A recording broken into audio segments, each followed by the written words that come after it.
अस्सलाम वालेकुम। जी तो डियर स्टूडेंट्स, पिछले लेक्चर्स में हमने ये सीखा था कि अकाउंटिंग के बेसिक हेड्स कौन से होते हैं, अकाउंटिंग के बेसिक एलिमेंट्स ऑफ अकाउंट्स कौन से होते हैं, और अकाउंटिंग में हम बेसिक टाइटल ऑफ अकाउंट जो इस्तेमाल करते हैं वो भी मैंने आपको एक्सप्लेन कर दिए थे। मिसाल के तौर पे अगर हम एसेट की बात करते हैं तो एसेट में फर्दर क्या क्या चीज़ें शामिल होती हैं, करंट एसेट्स में क्या क्या चीज़ें शामिल होती हैं, ये तमाम चीज़ें बेटा हमने डिस्कस कर ली थी पिछले लेक्चर के अंदर। आज हम थोड़ा सा आगे चलेंगे और आज के लेक्चर में हम इंशाल्लाह ट्रांजैक्शंस की बात करेंगे, कारोबारी लेन देन की बात करेंगे, बिजनेस में क्या क्या गिव एंड टेक्स होती है उनकी बात करेंगे, टाइप्स ऑफ ट्रांजैक्शंस की बात करेंगे, और फिर आहिस्ता आहिस्ता उन चीज़ों को रिकॉर्ड करने की तरफ जाएंगे।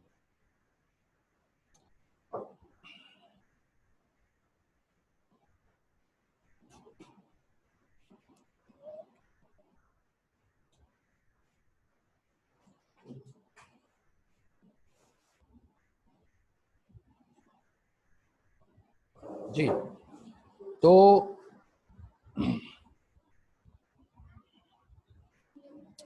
अकाउंटिंग में याद रखिएगा, ट्रांजैक्शंस को रिकॉर्ड करने के जो बेसिक प्रिंसिपल्स हैं उनमें से चंद एक प्रिंसिपल्स मैं आपको इंशाल्लाह बताऊंगा जो आपके काम के हैं, और आहिस्ता आहिस्ता जिस टॉपिक से रिलेटेड चीज़ें आएंगी वो मैं आपको बताऊंगा।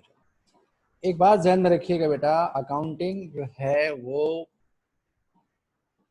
एक ऑर्गेनाइज्ड और स्टैंडर्डाइज्ड सब्जेक्ट है। इसकी वजह ये होती है, ये पूरी दुनिया में एक ही लेवल पे पढ़ाया जाता है।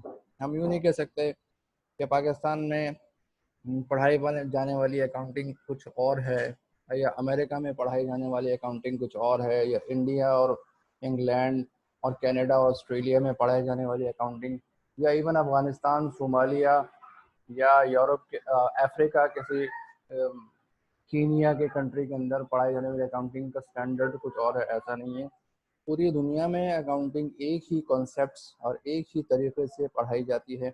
इसकी वजह क्यों, ऐसा क्यों है कि पूरी दुनिया में अकाउंटिंग एक ही कन्वेंशन पे, एक ही रवायात में, एक ही अंदाज में पढ़ाई जाती है? तो इसका जवाब बेटा ये है कि अकाउंटिंग एक ऐसा सब्जेक्ट है, अकाउंटिंग एक ऐसा सब्जेक्ट है जो स्टैंडर्ड्स पे पढ़ाया जाता है। अकाउंटिंग शुरू करने से पहले अकाउंटिंग पढ़ने वाले स्टूडेंट्स के जहन में कुछ बातें अच्छी तरह क्लियर होनी चाहिए। वो बातें बिजनेस के बैकग्राउंड से ताल्लुक़ रखती हैं। हमें उन चीज़ों को अच्छी तरह अंडरस्टैंड करना है और हमें उन्हीं कॉन्सेप्ट्स के ऊपर बिजनेस को रन और ऑपरेट करना है। ये स्टैंडर्ड्स इंटरनेशनली डेवलप किए जाते हैं। इन स्टैंडर्ड्स के पीछे पूरी दुनिया के कंसर्न अकाउंटेंट्स और अकाउंटिंग जो ऑर्गेनाइजेशंस हैं, जो बॉडीज़ हैं, उनके सजेशंस शामिल होते हैं, उनकी एफर्ट शामिल होती है। पूरी दुनिया में उन चीज़ों पे डिबेट की जाती है और जब तमाम लोग उस पर एग्री कर जाते हैं तो हम उनको एज अ स्टैंडर्ड मान लेते हैं। स्टैंडर्ड्स के साथ साथ कुछ जनरल प्रिंसिपल्स भी होते हैं।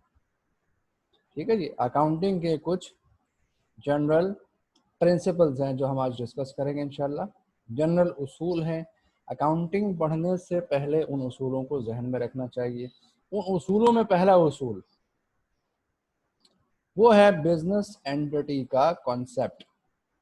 एंटिटी के लफ्जी मानी अगर आप डिक्शनरी में देखेंगे तो एंटिटी का मतलब होता है एग्जिस्टेंस या वजूद, किसी चीज का होना। बिजनेस एंटिटी का कंसेप्ट है बिजनेस का होना, बिजनेस का वजूद होना, बिजनेस का एग्जिस्ट करना। तो बिजनेस एंटिटी प्रिंसिपल हमें यह बताता है कि बिजनेस का अलग से एक वजूद होता है। यानी बिजनेस के अलग वजूद से मुराद क्या है कि जिस बिजनेसमैन ने कारोबार शुरू किया है, ओनर जो है उसका अलग वजूद है, और जो बिजनेस उसने स्टार्ट किया है, जो कारोबार उसने शुरू किया है, उसका अलग वजूद है। अगर हम यूं कहें कि भाई मिस्टर अहमद 6 लाख रुपए लगा के एक दुकान खोलते हैं। मिस्टर अहमद ने एक दुकान खोली और उसका नाम उन्होंने रखा अहमद ट्रेडर्स। अब यहाँ पे दो चीजें आ गई, एक है मिस्टर अहमद जिन्होंने कारोबार शुरू किया, जो उस बिजनेस के ओनर हैं, और दूसरी है उनकी दुकान जिसका नाम है अहमद ट्रेडर्स। तो एंटिटी प्रिंसिपल हमें ये बताता है कि अकाउंटिंग पढ़ते वक्त हम बिजनेस को पढ़ते हैं, बिजनेसमैन को नहीं पढ़ते। तो ये बात जहन में अच्छी तरह बैठा लीजिए कि अकाउंटिंग पढ़ते वक्त आपने बिजनेस को जहन में रखना है। हम बिजनेस के लिए काम कर रहे हैं, हमारे जहन में बिजनेस से रिलेटेड एस्पेक्ट होना चाहिए। हम बिजनेसमैन को as a separate person treat करते हैं। बिजनेसमैन का अलग वजूद होता है और बिजनेस का अलग वजूद होता है। ये बातें आपकी समझ में आ रही है? कोई कंफ्यूजन तो नहीं है? तो जब हम अकाउंटिंग स्टार्ट करेंगे तो हम अकाउंटिंग किसके लिए करते हैं? हम अकाउंटिंग एक्टिविटीज बिजनेस के लिए करते हैं। हमें ये देखना होगा कि पैसा बिजनेस में आ रहा है या बिजनेस से जा रहा है, बिजनेस से कितना रिलेशन है उसका, उस रिलेशन को हमें स्टडी करना है। ये हमें कौन सिखा रहा है? ये हमें सिखा रहे हैं बिजनेस एंटिटी प्रिंसिपल सिखाते हैं। अब जरा इसके वर्डिंग देखते हैं।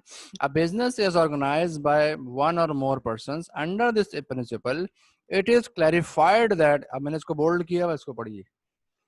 A business is separate and distinguished from the owner's personal financial activities as well as his other independent transactions.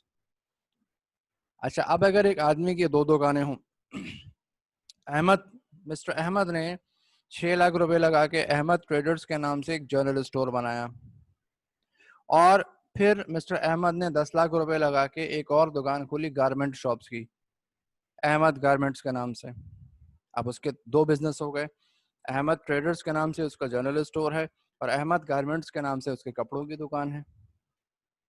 तो यहाँ पे 3 एंटिटीज हो गई। मिस्टर अहमद जो ओनर हैं उनका अलग वजूद है, जो अहमद ट्रेडर्स के नाम से जनरल स्टोर है उसका अलग वजूद है, और जो अहमद गारमेंट्स के नाम से कपड़ों की दुकान खुली है उसका अलग वजूद है। वजूद से मुराद क्या हुआ? एग्जिस्टेंस से मुराद क्या हुआ? कि हम एक एग्जिस्टेंस की ट्रांजैक्शन दूसरे एग्जिस्टेंस के अंदर की बुक्स में रिकॉर्ड नहीं करेंगे। अब मिसाल के तौर पे अहमद जनरल स्टोर के रेंट अगर वो पे करते हैं तो वो rent expense Ahmad general store का काउंट किया जाएगा। उस रेंट का अहमद गारमेंट्स की बुक्स से कोई ताल्लुक नहीं होगा। या अहमद गारमेंट्स में वो किसी एम्प्लॉय को कुछ सैलरी पे करते हैं, तनख्वाह पे करते हैं, तो वो अहमद गारमेंट्स का खर्चा है, उस खर्चे को अहमद ट्रेडर्स के बुक्स में रिकॉर्ड नहीं किया जाएगा। ये हमें कौन सिखा रहा है? ये हमें एंटिटी प्रिंसिपल सिखा रहा है।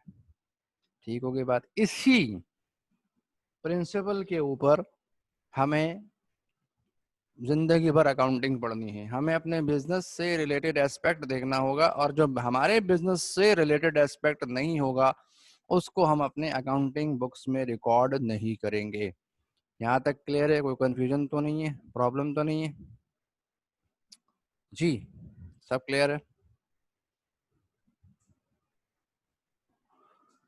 आगे चलते हैं। Going on concern. Going on concern का मतलब ये होता है कि जब आप एक बिजनेस को स्टार्ट करेंगे तो उसको खत्म करने की नीयत से स्टार्ट नहीं करेंगे। यानी कि बिजनेस चलता रहेगा, बिजनेस को चलाते रहने की नीयत से आपने कायम करना है। अगर आपका इरादा ये है कि आप 6 महीने के लिए दुकान खोल के बंद कर देंगे तो आप गोइंग ऑन कंसर्न के प्रिंसिपल की वायलेशन कर रहे हैं, गोइंग ऑन कंसर्न प्रिंसिपल की खिलाफ वर्जी कर रहे हैं, और अकाउंटिंग फिर उस चीज को नहीं मानती कि ये बिजनेस है या नहीं है। इसी तरीके से अगर हम इसकी वर्डिंग्स पढ़ें जो मैंने डेफिनेशन में लिखी है बोल्ड करके, लिखा हुआ it is another principle of accounting in which it is assumed, ये अजम्पशन है, फर्ज की जाती है बातें, हार्ड एंड फास्ट रूल नहीं है, ये फर्ज की भी बातें हैं जो तमाम दुनिया के अकाउंटेंट्स को समझना जरूरी है एक ही तरह से, चाहे उस अकाउंटेंट का ताल्लुक दुनिया के किसी भी खत्ते से हो। Once a business is started, it will carry out its operation indefinitely and regardless of the time limit for the end of the business. एक दफा जब कारोबार शुरू हो जाए, once a business is started, it will carry out its operation. वो अपना कारोबार जारी रखेंगे कब तक? Indefinitely, टाइम से हटके, टाइम से उसका कोई ताल्लुक नहीं होगा कि हमने 2 महीने, 6 महीने, 1 साल या 2 साल के लिए कारोबार किया। हाँ, एबनॉर्मली कंडीशंस आ जाएं, आपका बिजनेस लॉस में जाना शुरू हो जाए, एबनॉर्मल कंडीशंस अगर आ जाएं तो वो एक अलग फैक्टर है, लेकिन नॉर्मल कंडीशंस में अगर हमारा बिजनेस चल रहा है, हम उसको चलाते रहेंगे regardless of the time limit for the end of the business. यहाँ पर हम बिजनेस के एंड करने से रिलेटेड कोई काम बात नहीं सोचेंगे। आगे चलते हैं। Monetary unit. मॉनेटरी यूनिट का मतलब, देखिए अकाउंटिंग की डेफिनेशन में मैंने आपको बताया था कि अकाउंटिंग का जो सब्जेक्ट है, इसका जो कॉन्टेक्स्ट है, यानी जो मेन एक्टिविटी है अकाउंटिंग की, वो क्या है? ट्रांजैक्शंस को रिकॉर्ड करना, पैसे के लेन देन को रिकॉर्ड करना। ठीक है, अब पैसे के लेन देन को रिकॉर्ड करना, तो हमें ये बात सिखाई जाती है मॉनेटरी प्रिंसिपल, मॉनेटरी यूनिट में, कि अकाउंटिंग में हम जो रिकॉर्ड मेंटेन करेंगे, जो पैसे का हिसाब किताब मेंटेन करेंगे, वो पैसों की शक्ल में होना चाहिए।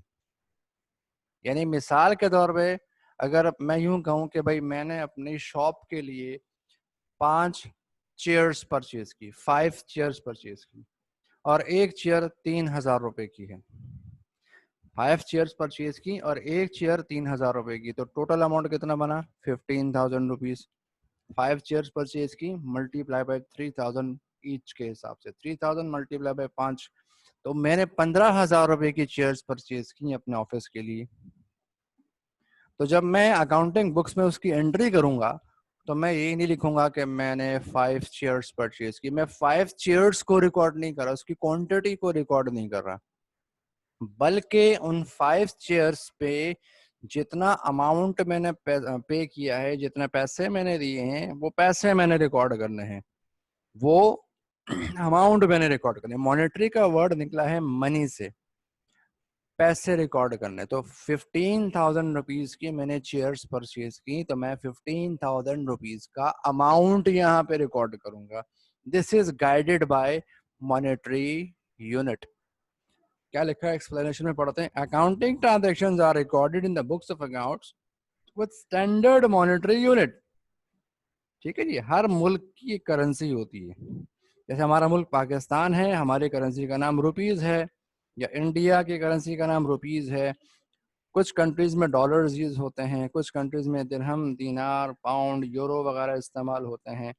ये तमाम के तमाम करेंसी के यूनिट्स हैं। तो हर अमाउंट करेंसी में यानी मॉनेटरी टर्म्स में रिकॉर्ड की जाती है। हमें कौन बता रहा है? ये हमें accounting principle number 3 monetary unit के जरिए से पता चल रहा है।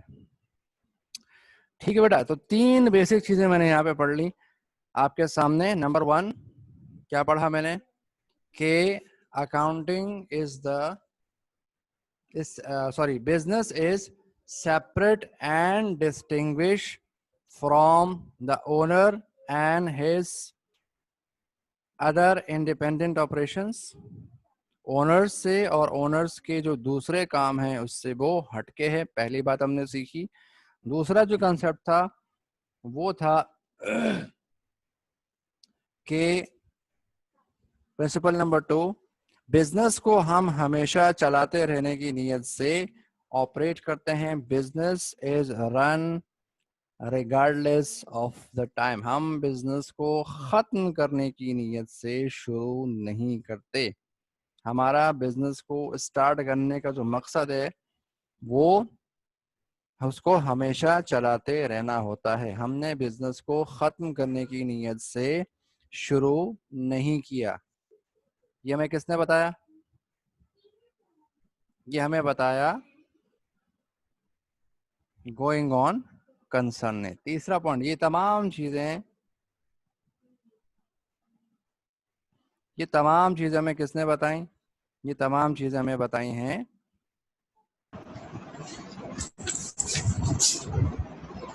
गोइंग ऑन कंसर्न प्रिंसिपल ने। और तीसरी चीज जो हमने सीखी वो थी मॉनेटरी यूनिट। मॉनेटरी यूनिट का मतलब क्या हुआ कि हम जब बिजनेस को स्टार्ट करते हैं तो उस वक्त उसकी जो ट्रांजैक्शंस होती हैं वो हम पैसों की शक्ल में रिकॉर्ड करते हैं। ये बात समझ में आ गई? अच्छा, ये बात समझ आने के बाद फिर हम चलते हैं मेन अपने टॉपिक की तरफ। हमारा जो ताल्लुक बेसिकली बनता है अकाउंटिंग में, वो बनता है ट्रांजैक्शन की लेन देन से। तो ट्रांजैक्शन की लेन देन से रिलेटेड हमारा जो टॉपिक, अभी मैंने यहाँ पे कॉपी पेस्ट कर दिया चैप्टर, आपका पहला चैप्टर, वो है अकाउंटिंग इक्वेशन। तो यहाँ पे भी पेस्ट होने जा रहा है, आई गेस थोड़ा टाइम लेगा।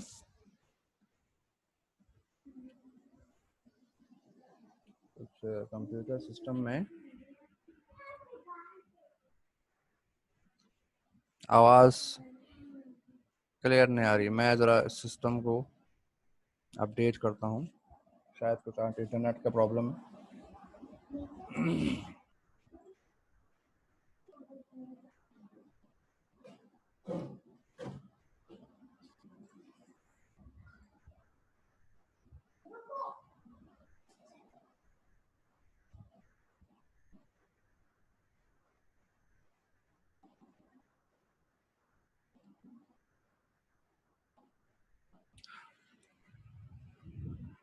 जी बेटा, अब आपको आवाज क्लियर आ रही?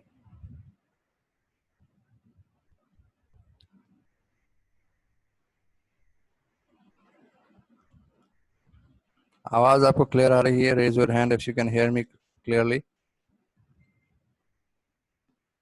ओके, अब जरा चलते हैं, हमारा जो पहला चैप्टर है जिसका नाम है अकाउंटिंग इक्वेशन, इसके अंदर हम इंशाल्लाह ट्रांजैक्शंस को रिकॉर्ड करना सीखेंगे। अकाउंटिंग इक्वेशन के चैप्टर में हम ट्रांजैक्शंस से रिलेटेड बातों को सीखेंगे।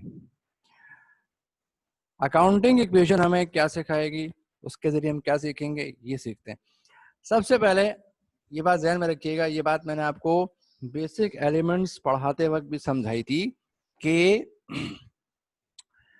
हमारा बिजनेस बगैर रिसोर्स के नहीं चल सकता। रिसोर्सेज को हमने नाम दिया था एसेट्स का, यानी हमारे बिजनेस में लाजमी कुछ एसेट्स का होना जरूरी है। विदाउट एसेट्स हम बिजनेस नहीं कर सकते, पहली बात। दूसरी बात यह है कि ये एसेट्स आएंगे कहाँ से, ये एसेट्स हम परचेज कहाँ से करेंगे? तो जहां से वो एसेट्स आएंगे, जहां से उन एसेट्स को हम परचेज करेंगे, उस जगह को हम सोर्स कहते हैं। यानी हमारे रिसोर्सेज को खरीदने का कोई ना कोई सोर्स होता है। यानी हम अपने एसेट्स को जब परचेज करते हैं तो या तो हम अपनी जेब से खरीदेंगे, अपनी पॉकेट से। अपनी पॉकेट से मुराद ओनर अपने प्राइवेट सोर्सेज से लाके इन्वेस्ट करेगा बिजनेस में, जिसको हमने कैपिटल का नाम दिया था। और मुमकिन है कि कुछ एसेट्स ओनर उधार ले ले, ऑन क्रेडिट खरीद ले, जिसको हमने लाइबिलिटीज का नाम दिया था।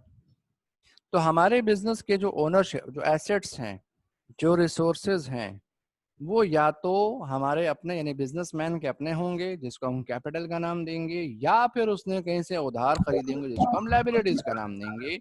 तो एक आसान फॉर्म में हमारे पास इक्वेशन क्या बनी कि अकाउंटिंग इक्वेशन क्या बने, इस पे फोकस कीजिएगा। जिस तरह मैंने आपको एक मिसाल दी थी, अगर आपको याद हो उस वक्त, कि भाई एक आदमी को कारोबार शुरू करने के लिए, बिजनेस को स्टार्ट करने के लिए 1 मिलियन 10 लाख रुपए की जरूरत है, मिसाल के तौर पे। 10 लाख रुपए की जरूरत से मुराद 10 लाख रुपए के उसको एसेट्स चाहिए। अब उन 10 लाख में से क्या किया, 7 लाख रुपए तो अपने घर से लाके इन्वेस्ट करता है। 7 लाख रुपीज उसका कैपिटल हो गया। कैपिटल को हम यहाँ ओनर इक्विटीज का नाम देंगे। इक्विटी के मीनिंग होते हैं ओनरशिप के। Equities means the ownership, the right, the share. ठीक है। Share of owner is called owners equity, या जिसको हम शॉर्ट फॉर्म में उसका कंपोनेंट होता है जिसको हम कैपिटल कहते हैं। कैपिटल में हम कुछ चीज़ें मजीद प्रॉफिट वगैरह जब शामिल कर लें या और दूसरी चीज़ें शामिल कर लें तो फिर वो कैपिटल ओनर इक्विटीज़ बन जाता है। यानी ओनर इक्विटीज़ में कैपिटल और जो बिजनेस प्रॉफिट अर्न करेगा या लॉस करेगा या बिजनेस से प्राइवेट नीड्स के लिए जो पैसे निकाले जाएंगे वो सारा एडजस्टमेंट करने के बाद जो पैसे बचेंगे उसको हम ओनर इक्विटीज़ कहते हैं। तो हमारी जो बेसिक अकाउंटिंग इक्वेशन बनी वो asset equals to owners equities plus liabilities, owner equities plus liabilities. Owner equities का मतलब आप शॉर्ट फॉर्म में उसको कैपिटल भी कह सकते हो। तो अगर मुझे 10 लाख रुपए के एसेट्स की जरूरत है, 7 लाख रुपए मैं अपनी जेब से इन्वेस्ट करता हूँ, ये मेरा कैपिटल या ओनर इक्विटी कहलाएगा। और 3 लाख रुपए मैं बैंक से लोन लेता हूँ, तो ये 3 लाख रुपए मेरे लिए क्या कहलाएगा? ये 3 लाख रुपया मेरे लिए लाइबिलिटी कहलाएगा। तो मतलब क्या हुआ कि अगर मैं अपने पैसों यानी 7 लाख रुपए 7 लाख रुपीस और अपने उधार लिए हुए पैसे यानी 3 लाख रुपीस को ऐड करूंगा तो मैं यूं कहूंगा कि मेरे पास 10 लाख रुपए के एसेट्स हैं। यानी जो पैसे मैंने अपनी जेब से लगाए उससे भी मैंने बिजनेस के लिए एसेट्स परचेज किए, और जो 3 लाख रुपए मैंने बैंक से लोन लिया था उससे भी मैंने अपने बिजनेस के लिए एसेट्स ही परचेज किए। तो एसेट की जो टोटल एसेट्स की जो टोटल अमाउंट होती है वो ओनर इक्विटीज और लाइबिलिटीज के बराबर होती है। ये है हमारे फंडामेंटल बेसिक अकाउंटिंग इक्वेशन जिसको बैलेंस शीट इक्वेशन भी कहते हैं। It is also called balance sheet equation. Balance sheet हम इंशाल्लाह अकाउंटिंग में सीखेंगे आखिर में जाके। बैलेंस शीट एक डिटेल होती है हमारे बिजनेस की जो हम बनाते हैं, फाइनेंशियल डिटेल होती है, और बैलेंस शीट बेस करती है अकाउंटिंग इक्वेशन के कॉन्सेप्ट के ऊपर। तो asset equals to owner equities plus liabilities, ये आपको याद हो गई। Asset equals to owner equities plus liabilities, ये है हमारा फंडामेंटल अकाउंटिंग इक्वेशन या बेसिक अकाउंटिंग इक्वेशन। क्लियर है? प्रॉब्लम तो नहीं है इसके अंदर जी? क्लियर? आगे चलें। अब calculation for the elements of accounts, ये बात हमने सीख ली कि अकाउंटिंग इक्वेशन क्या होती है। इसमें assets equals to equities plus liabilities होते हैं, एक बात। दूसरी बात अब हम छोटी सी कैलकुलेशंस करते हैं आहिस्ता आहिस्ता। याद रखिएगा, एक चीज ध्यान में रखिएगा कि अकाउंटिंग कोई थ्योरेटिकल सब्जेक्ट नहीं है कि मैं समझाऊंगा और आप समझेंगे और डेफिनेशंस को याद करेंगे। यहाँ पे मेमोराइज करने वाला काम कोई भी नहीं है, याद करने वाला काम, रट्टे मारने वाला काम कोई भी नहीं है। यहाँ जितना काम है अकाउंटिंग में वो सारा का सारा काम मैथमेटिक्स की तरह प्रैक्टिकल है। प्रैक्टिकल वर्किंग की प्रैक्टिस है, उसको हमने इंशाल्लाह करना होगा। तो छोटी सी कैलकुलेशन बेटा करते हैं, इक्वेशन की तरफ आ जाइए, बिस्मिल्लाह कर लीजिए। ये समझ लिया आपकी अकाउंटिंग की आज पहली क्लास है, प्रैक्टिकल अकाउंटिंग हम लोग सीखने जा रहे हैं। तो सबसे पहले आप देखिए, टॉपिक का नाम है calculation for the elements of accounting equation. Accounting equation के जो एलिमेंट्स हैं, 3 एलिमेंट मैंने बताया कौन कौन से एलिमेंट है। पहला है एसेट, दूसरा है ओनर इक्विटीज और तीसरा है लाइबिलिटीज। ये 3 चीजें इसमें इस्तेमाल होती है, इन तीनों को हम कहते हैं एलिमेंट्स ऑफ अकाउंटिंग इक्वेशन। अब इन तीनों पे गौर कीजिए। एसेट्स की अमाउंट हमेशा बराबर होगी किसके? कैपिटल और लाइबिलिटीज के टोटल के सम के बराबर होगी। तो केस नंबर 1 जरा मुलाजा कीजिए, इसमें क्या नजर आ रहा है आपको? इलस्ट्रेशन नंबर 1 का पहला केस, ये find the assets of a business if its liabilities are 45 and capital is 1,35,000। एक सवाल आपको दिए गए, सामने आपको स्क्रीन पे नजर आ रहा होगा, क्या लिखा हुआ है कि case 1, find the assets of a business if its liabilities are 45,000। हमें एसेट्स की अमाउंट फाइंड करनी है अगर किसी बिजनेस के एसेट्स की तादाद, एसेट्स की अमाउंट हो, कितनी हो? 1 लाख, सॉरी, एसेट्स हमें फाइंड करना है, लाइबिलिटीज की अमाउंट है 45 और कैपिटल है 1,35,000। तो क्या यहाँ से हम अपना कैपिटल फाइंड कर, एसेट्स फाइंड कर सकते हैं? बेसिक इक्वेशन लिखिए, क्या होती है हमारे पास? Assets equals to owner equities, उसको मैं शॉर्ट फॉर्म में ओई लिख देता हूं, प्लस लाइबिलिटीज अब हमें एसेट्स फाइंड करने हैं। Asset equals to owner equities की अमाउंट हमें क्वेश्चन में कितनी गिवन है, ओनर इक्विटीज 1,35,000 की, वो हमने पुट कर दी। फिर उसके बाद हमें इसमें प्लस करना है लाइबिलिटीज, वो कितनी है 45,000। इन दोनों को आप ऐड करें तो क्या आएगा, आपके एसेट्स की अमाउंट क्या आ गई जी, इन दोनों को ऐड करें कैलकुलेटर पे तो आपके एसेट्स की जो अमाउंट आई है वो कितनी आई है 1,80,000 रुपीज। ये आपके बिजनेस के एसेट्स बन गए। बात समझ में आ रही है जी? This is the answer. ये आपका इस क्वेश्चन का आंसर हो गया। इसको हम एक बॉक्स में भी हाईलाइट कर सकते हैं क्लोज करके। बात समझ में आ रही है बेटा? This is the answer of assets. अगर हमारे बिजनेस के एसेट्स की अमाउंट हो कितनी, सॉरी लाइबिलिटीज की अमाउंट हो 45 और इक्विटीज की अमाउंट हो 1,35,000 और 45 और 135 को ऐड करेंगे तो हमारे एसेट्स बन गए 1,80,000 रुपीज के। क्लियर है? अच्छा, तीन एलिमेंट्स हैं, एसेट्स, ओनर इक्विटीज और लाइबिलिटीज। कोई से दो आपको गिवन होंगे, तीसरा आपने फाइंड करना होगा मैथमेटिकल इक्वेशन के कॉन्सेप्ट्स के ऊपर। अब अगला केस देखिए क्या कह रहा है वो क्वेश्चन में आपसे। कह रहे हैं कि जनाब फाइंड द लायबिलिटीज। पहले उसने क्या पूछा था, एसेट्स पूछे थे। अब क्या पूछ रहा है, अब वो पूछ रहा है liabilities. Find the liabilities of a business. Liabilities को आपने फाइंड आउट करना है। इफ एसेट्स आर 2,70,000, पहले हमसे उसने एसेट पूछे थे क्वेश्चन में, एसेट पूछे थे तो लायबिलिटी और कैपिटल गिवन था। अब वो हमसे लायबिलिटीज पूछ रहा है तो उसने हमें एसेट्स और कैपिटल दिए हुए हैं क्वेश्चन में। इसका सॉल्यूशन बनाएंगे तो क्या होगा, वही फॉर्मूला लिखिए, assets equals to owner equities plus liabilities. अब हमें लायबिलिटीज फाइंड करनी है तो ये ओनर इक्विटी लायबिलिटी में यहाँ प्लस हो रहा है, वहां जाके एसेट में से वो क्या हो जाएगा, माइनस हो जाएगा। तो क्या बचेगा कि लायबिलिटीज,